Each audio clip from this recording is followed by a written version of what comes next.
How does your perspective on maths shape your child's confidence?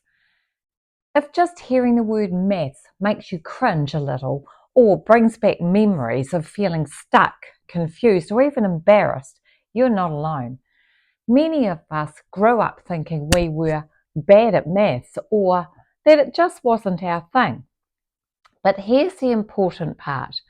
Our beliefs and emotions about maths, whether positive or negative, can quietly transfer to our kids, and often without us even realizing it. You see, kids pick up on more than just what we say, they pick up on how we say it. If we groan when homework comes out or say things like, I was never good at maths either, what they're hearing is, this is hard. You won't be any good at maths either. I'm just not a maths person. Maths is scary. And while empathy is beautiful, those little moments can unintentionally set the tone for how they view their own abilities.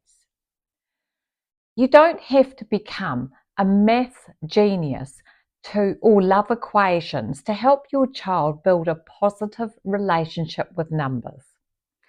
And while we're trying to be understanding, those unintentional messages can chip away at their confidence. However, you can flip the narrative. We can turn that around without needing to become maths experts ourselves. You can start easily by getting hands-on with maths. Bring it into the real world and make it practical and visible. Something as simple as counting two sets of objects into a bowl to show how adding works gives maths a purpose. Your child sees that they're not just solving a problem on a page, they're literally adding something together. Take the opportunity to use maths and numbers in everyday life. There are so many simple activities that involve maths, often without kids even realizing that they're doing it. Here are a few easy examples. Measure ingredients while cooking.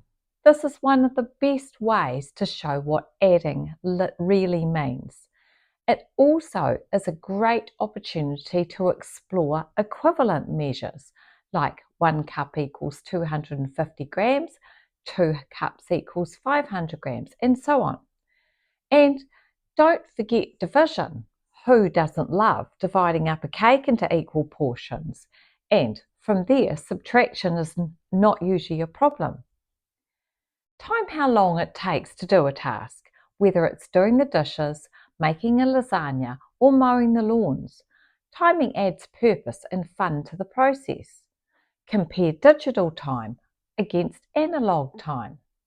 See how far they can throw or hit a ball, and then measure it out using paces where one pace is roughly a metre. It's a great way to connect estimation and measurement. Measure how tall they've built a Lego tower. Make it a challenge, then compare it with the previous builds. Or say something like, I wonder how big that sandpit is on the inside. Let me show you how we can measure it. These everyday activities make maths feel useful and meaningful instead of abstract and disconnected.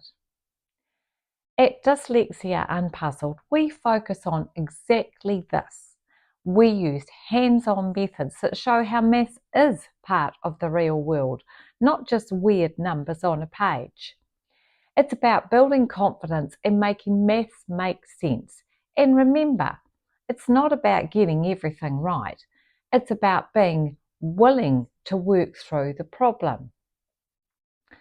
If your child is a visual thinker, that's a real strength. Problem solving in creative and hands-on ways often comes naturally to them. Use lots of words of encouragement to build their confidence. You might say something like, that looked tricky. I'm really proud that you stuck with it. Good on you. Or even, I'm not sure either. Why don't we see if we can figure this out together? That kind of support builds maths resilience and shows your child that they can do hard things. With time, practice, and belief. They can do it. Remember to use their visual and creative strengths to support their maths learning.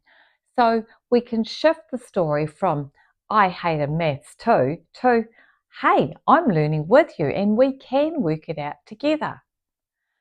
It's important that we raise children who don't just get through maths, but who can approach it with confidence, feel capable in their own way, and stay curious about how numbers connect to the world around them.